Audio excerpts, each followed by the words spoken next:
welcome to a very special Local Woman podcast. She's back. It's Dr. Sarah Armstrong, back from her adventures climbing Mount Everest. You've probably seen her all over the papers. She is now the youngest person in Northern Ireland to ever climb Mount Everest. And I have so many questions to ask you, Sarah. So many questions. I don't even know where to start. So last time you were in, you were prepping, and now you're back. So fill us in. Well, it feels like a whirlwind, really, doesn't it? because that was in April, just before Easter, and I left Ireland on Good Friday, and I got back on the 20th. I summited on the 20th of May, and then got back to Ireland on the 27th. 2 months? It was 2 months away. How does it take 2 months? So tell us what you did whenever you flew there. So obviously when you arrive in Kathmandu, you have to trek to base camp, gateway to the Himalayas. That's your first trip, and that takes around 10 days. Then you get to Everest Base Camp, you kind of set up your camp, and you prepare for the higher mountain. And that's a series of rotations on the mountain. But this year was probably the most turbulent year in history for Everest. There was a huge serac that caused massive delays. What's that? I think a big overhang of ice. It was the size of an apartment building. And the Wow. ice, Okay. so the icefall doctors who are in charge of fixing the lanes up the mountain couldn't get past this obstacle. And time was running out because obviously you can only climb Everest between April and May. So that led to... I didn't know any of this, right? Yeah, so that led to 2 weeks waiting at base camp with no movement. And then eventually when the mountain did open, we were able to go. But of course, the weather window was very short, so everybody... How many people are trying to climb Everest at the same time? Well, on the 20th of May when I summited, 276 other people summited, which was historic. It was the most ever summits in one push on Everest in history. Wow. But that led to very long queues, a very difficult year in general on the whole mountain. So yeah, I think a lot is going to be learned from Everest this year.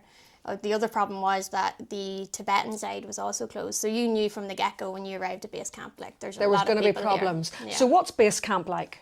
Base camp is like a little city. It takes about 2 hours to walk from one side to the other. It's And thousands is it thousands. tents? Yeah, tents and then bigger domes. So each company will have their own campsite, and that would have domes for kitchen staff and then dining staff, depending on the company you go with. There's bathrooms, sort of. Are there proper toilet facilities? No, but there's tents for a bit of privacy. Right. And then, can you wash? Yeah, we had a shower at base camp. Right, yeah. okay. It's Is it just cold? a bucket of water. It's like I'm in P2 here. Is it cold? No, we were very lucky. We had hot water in our shower, but not everybody has that. Yeah. It depends the camp that you're in. And then obviously all your client tents are set up as well. So where do you sleep? In a tent? In a tent. With other people? No, you have your own. It's a box tent. It's quite big. That's your base. And then obviously when I was in a school, they asked me, did you carry this big tent up? And I said, no, I have a much smaller one. So that stays there. That's your base. And then you carry your gear in the rotations and you're always coming back to base. How long does it take to get from base camp to the top of Everest? In one solid push? Yeah. 5 days. But of course you can't do that. No, you can't. But it would take 5 days to go from base camp. Okay. So how long were you waiting at base camp? About 2 weeks. Now, how did that affect your training? Because obviously you trained a lot to get your fitness up and to get your breathing and all that kind of thing. So were you able to train at base camp?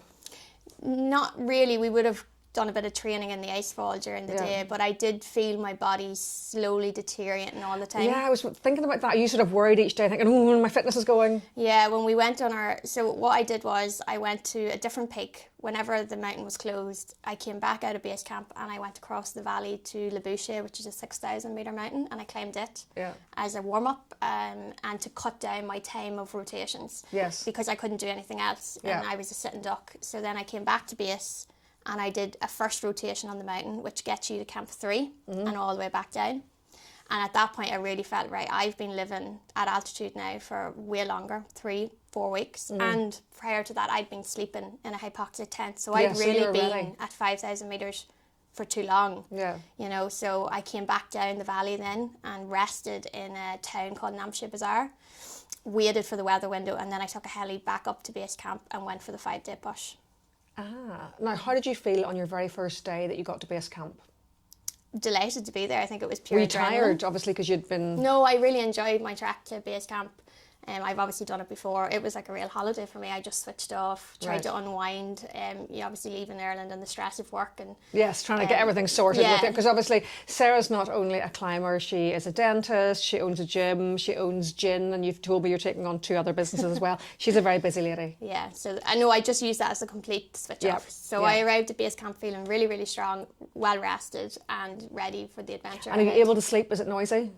It is. There's lots of avalanches. Also, is it scary? Yeah. And also, you struggle to sleep at altitude. So the higher you get up, it's harder and harder and harder to sleep. Life at altitude? Yeah. Probably very bizarre, I think. I feel very lucky that I've been able to do trips like that and spend 2 months away where you only have one focus in your life and that's it. Everything else is switched off. So, you make the most of it. Sometimes patience comes into it, and I've learned that over other mountains. Yes. You have to be very patient. And so therefore I always had a little routine that would keep me going throughout my days at base camp. But yeah, I enjoyed it, The altitude doesn't bother you as much. Some people get very, very sick, don't they? Some people do. I've been lucky that I've never really suffered. Your body seems to be okay. Yeah, I've never really suffered it too much. But yeah, like living and sleeping and eating at altitude does get harder and harder. Like getting up to the 7,000, 8,000 metres, you just feel like you want to vomit all the time. Oh, really? Right, you want to, right, so it's hard to hold food down, so then you're worried your body's beginning to disintegrate a bit, you're beginning to get weaker, and that's no good. Exactly. So there's all that to kind of balance. So at any point, did you think, I'm not going to make this? On the way up, no, I think I held it together. I was pretty strong, but on the summit push, I did actually turn around. I got to the Hillary Step, which is a really famous section. Yeah. It's only 60 metres from the top. You can see the top of the summit. 60 metres? 60 metres, but it's very technical. It's bottleneck. There's a sheer drop both sides. But this is like my worst nightmare. So it's 60 metres. How long does it take you to do the 60 metres? Maybe another hour or 2. Right, and you turned around? Yes, because I had stood standstill for 2.5 hours at that point. Nothing had moved. And when you say a bottleneck, was that people climbing? There's people trying to get up, there's people trying to get down, there's queues and queues, there's a lot of ropes, and it just takes a very long time to do it. So, but 2.5 hours went by and nothing moved, and we had minus 35 winds, like with a wind chill of minus 50, 45 mile per hour winds, and I was on a particularly exposed area. Sometimes there's a bit of shelter, but I was just getting it both sides, and I thought, I could feel my hands really cold. Oh no. And I thought, I've done damage here and I'm going to have to turn around. So I actually radioed back to base camp, and that message got back to Crossmaglen at 6:30 in the morning of the 20th saying I've turned back round. Because in my head, I seen it. To me, I done it. I was only going really for the photograph. Yeah. And so I turned around and I came back. I retraced my steps for maybe like half an hour, and I was just constantly battling with myself. Oh. And then I thought, you know what, if my hands are froze or frostbitten now, they're going to be anyway. I can get them cut off. At that point, I didn't really mind. Yeah, so, you're like, I don't need my hands, even though I'm a dentist. Yeah, so I not a good move, but I radioed back to tell them I'm going back. But that message never made it back. Who are you radioing? I'm radioing my base camp manager from the company. And then who is with you when you're climbing? A Sherpa? My Sherpa, yeah. And what was he like? Yeah, I had 2. I had Fury and Tenji, and they were a big part of... Are they lovely? Yeah, and they were a big part of getting me back up. How many times have they been to the summit of Everest? It was Tenji's first time. Oh. And Fury, it was his third summit. So anyway, we all turned back round. We went to the top. So by 8:30 in the morning in Irish time, everybody suddenly got a message saying she's at the summit. But I think they'd all gone back to sleep because they thought, oh, she's turned round. So you turned round, you went back, and all of a sudden that gap was there. You were able to get up this high bit of mountain. Yeah. So you climbed it? Climbed it, yeah. Oh, how did it feel? So what does the top look like? Because we only see these pictures of people sort of going, you don't really see the whole... It's bigger than I thought. Right, like how big? It's quite vast at the top, Really? I didn't expect... Is it flat? Yeah, in parts there was maybe about 20, 30 people there when I was there, which I didn't expect. Is it rocky? Is it No, it was snowy? Snow, is it covered with snow? And you're above the clouds, and we had an amazing day. You could just see mountains and clouds for days everywhere. What does it look? What does it feel like? At the time, I don't think I really took it in. Right, okay. You're like, oh, here we are. It was 1:30 on that day, and that's very late to reach the summit. Like 2 p.m. is kind of the cutoff because you're in the death zone now a long time. Your body death zone? Yeah. Did you say the death zone? Okay, what's the death zone? Well, the death zone is above 8,000 metres, so That's your body is shutting down at that stage. And Right. you do use supplementary oxygen, and what some people think that makes it easier, it doesn't. The oxygen at that point is only keeping the blood supply to your peripheries and your organs from not shutting down. So I was very aware of that. I was very aware that my hands were not in a good place. And so therefore I got to the top, mustered all the courage to get the flags up, did all of that, took a sip of the gin. And Oh, she took, yes, Sarah owns her own gin brand. Yeah. I love the way you repped your brand at the top of the word. Good for you. And I just turned and started to make the descent. Like, Did you feel like emotional? No, or were you just sort of numb? No, you were just like, I right. knew at that point I was halfway. Yes. In my head I was halfway. There was no real celebration at that point. No. And to give you an idea of time, like I had left Camp 4 at around 9 p.m. the day before. It was now 1:30 the following day. And I didn't get back to that Camp 4 camp until 1 a.m. that day. So you were asleep, or you were awake for like a good 36 hours? It was 36 hours awake, 28 hours in the death zone. And then I had to get up the next day and keep going another 14 hours before I got to any sort of safety. How did you feel? Nothing, you just feel nothing? You feel nothing at that point. Now, my descent, as much as I really enjoyed the trip, and I was prepared for it in the sense I'd done the training, mentally I was prepared, I'd read everything, you know, I felt strong. Even on the way down to begin with, I did feel strong, but then suddenly it was like someone unplugged me from an electrical source, I don't know, but yeah. I was abseiling just before the balcony, and the next thing I was just falling. I couldn't get my legs up, I couldn't get anything moving. I was lucid, and then I was just all over the place within seconds. And what had actually happened is my oxygen had ran out, and so I got cold very, very quick. That's why I suffered frostbite the way I did. Show me your hands. It's not too bad now. That one is the worst one, but 7 of them had frostbite. How close to death did you come? I think probably quite close, because I was vomiting, I was in and out of consciousness, like I had no control of anything, and that's really signs of your body just starting to And what did the shut. Sherpas do to help you? Did they? So obviously everyone's tired at that Are point. they better because they live at the height, so they're maybe a little more a little bit, acclimated? but they're still on oxygen too, like Right. it's all like tough. do you have a tank of oxygen? You have a tank of oxygen. A Sherpa actually gave me a tank of their oxygen then to get moving, because it was just it was literally I would take 10 steps and sit down, 10 steps and sit down. This went on for hours. Wow. You know, so yeah, the downhill was quite the tale, but I did it. I don't know how I did it. You did but, it. But yeah, nothing could have prepared me for the descent. How long did you sleep whenever you got back? I don't think I got out of bed for about 5 days. Really? Just climbed into a tent? No, so what happened when I got to Camp 2, because my hands were all frozen at that point, and I also, as an effect of running out of oxygen, my face had swelled so badly that my eyes were shut. So I wasn't able to get back down to base camp alone. I couldn't have gone through the ice fall again. So I was helied, evacuated from Camp 2 to Kathmandu Hospital, which took 4 helis and an ambulance. And then I spent 5 days in Kathmandu until the swelling came out of my face that I was able to then fly home. What do they do? Just put you on oxygen, make sure you're hydrated? Yeah, it's amazing. Even just on the helicopters down, my eyes started to open. It's amazing what oxygen can do Oxygen when you does have to it. your body. But not great for your heart, is it? no, or your nerves. Or your nerves, no. But, yeah. So has been any lasting damage to you? I still am suffering frostbite, so at the minute I can only feel this thumb and this finger. I have complete function, but I don't have any proprioception or sensation in them. Will that come back? It should do, yeah. It just takes a little bit longer. How are you feeling mentally?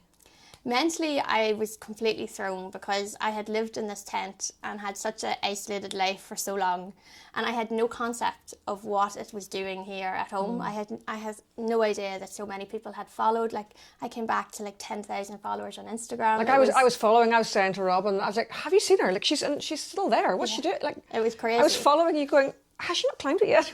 And exactly. And I thought like climbing Everest, you did it, I don't know, in my naivety, I thought. A couple of weeks. A week would be, I don't know. So I feel like I was so far removed from normal life. You were. And then I came back and I was thrown into just chaos and celebrations. And the celebrations, let's talk about that, because you have lovely stories to tell about how the school children greeted you, and they wanted to know you. They wanted to know some questions that I want to know the answer to. So you went into a primary school in your hometown of Crossmaglen. I did many primary schools. And they asked you, how do you pee on top of the mountain? Sarah, how do you pee on top of the mountain? There's no dignity up there. So Right. my summit suit had a little easy access zip at the back. So Yes. you just hunched down, you made some yellow snow and you moved on. You just pee on the snow. You pee on the snow. What about for number twos? Number 2 is completely different. So there's Sorry to be so graphic, but I know you want to know this. there's a zero, like no trace policy, so you have to take everything off the mountain. So I didn't realise it was so organised, but you actually get bags. Yeah. And the bag has a barcode on it, so you do your business and then you have to bring that bag back down to the tourist office to dispose of it. Did the children love hearing about that? Loved it, yeah. Loved it, yeah. Because those are the things that we want to know. I'm trying to think what other things. What can you eat up there? Like, right, or you just not want to eat anything? You have to eat. You don't want to, but you have to. So you're eating expedition food, Which as they call it. Was that space food? And I said, space just food, right? powder that you add water to, and then eat. Everything freezes. So like, although I try and bring food that I know I like, it's really hard. Protein bars and things like that freeze. Haribo's froze on me. Everything. You have to be so careful. My contact lenses, I'd have to keep close to my skin because the minute I would take them out, frozen. My batteries, like. You just always have to be on the ball with that because it's survival at the end of the day. It's winter survival. So the children asked you as well, where are you going to next? The moon. Where are you going to next? I am going to Mount Denali in Alaska in June. That would be my next mountain. So you're doing this thing, is it 11 mountains you're climbing? 7. Excuse my ignorance. Whenever I talk to Sarah, honestly, I realise that my geography is so poor. So these are the 7 highest peaks in the world? Yeah. How many have you done? That's 5 done now, so I have 2 left. So what do you have left? Mount Denali in Alaska and Mount Vinson in the Antarctic. Those are two pretty tough ones you've left. They're cold, but they're not as high as Everest. Like nothing. I don't think anything could be as bad as. Which is the hardest out of the 7 you've done? Everest. Everest is. Would you go back? Don't have to. Thank God. Would you like to go back? I would climb up it again, 100%. What did you learn climbing wise? Are there things you'd do different? I think I learned a lot more technical skills than I thought I would. I think I've learned to, have your own on the mountain because you can't guarantee someone else helping you. Yes, I was going to say, what did you learn about yourself? About myself was the absolute dog ignorance to not stop because I don't know how my body kept moving when it did. But it did. With no oxygen, I don't know how. It kept going. Yeah. So I think I amazed myself about that because I'd love to be a fly in the wall and go back to that time and look because everything is very confusing because I was in fuzzy and out around of the it. edges. Yes. You think you like I was hallucinating. I could see a Teletubby the whole time, and not just any. Right. I was seeing Poe. Poe was my Teletubby, and you kept seeing him. He gave me oxygen. I was convinced. That was nice of him. Yeah. I was convinced on this, and then maybe someone said no, that didn't happen, and I thought, right, that didn't happen. Did maybe somebody who was wearing a jacket the same colour? The power of social media, a Nepalese Sherpa who had a red suit on found me. And it was him that gave me the oxygen. It was Poe. So I didn't imagine it. But, all these sorts of things.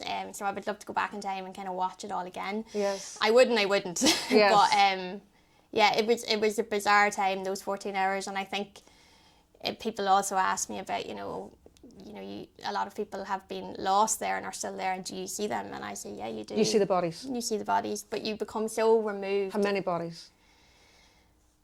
Maybe 6 or 7 bodies. And they're just lying, but there's more. Are they just lying perfectly formed? I'm sorry to be so gory here. Some of them are perfectly formed. I did see some that weren't. But you're so far removed from the situation at that time. You just know if you don't keep moving. Whose bodies are? Have they been there for years? Yeah. What a wonderful and place. They mummify, so they never really change. In a way, what a wonderful place if you were a mountaineer. What a wonderful place to be. Preserved in ice for eternity. Yeah. There's something sort of poetic about it, isn't there? Mm-hmm. And I know it's a bit gory, but there's just something nice about that. Yeah. But it is a reminder to keep moving. It is, yeah. Sure. Now, people talk about being at the top of mountains and feeling close to God and things like that. Is that something that you experienced?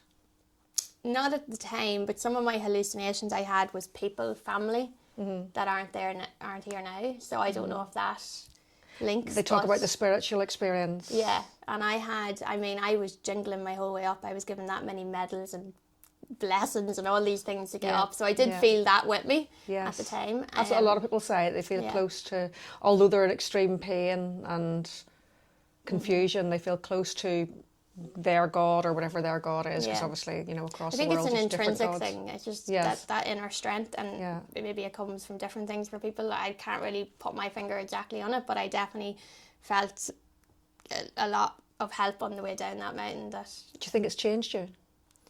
I don't know. I don't think so. I think it's given me an insight to what I'm capable of.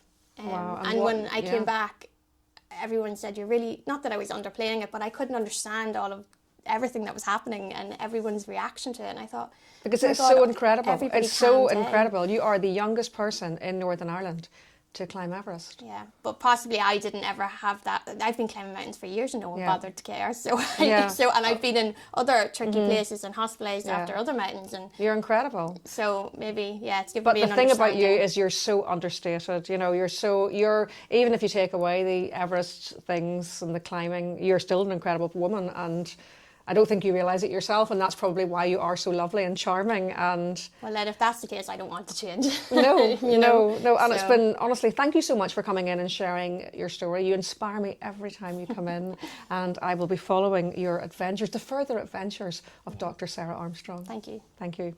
Yeah.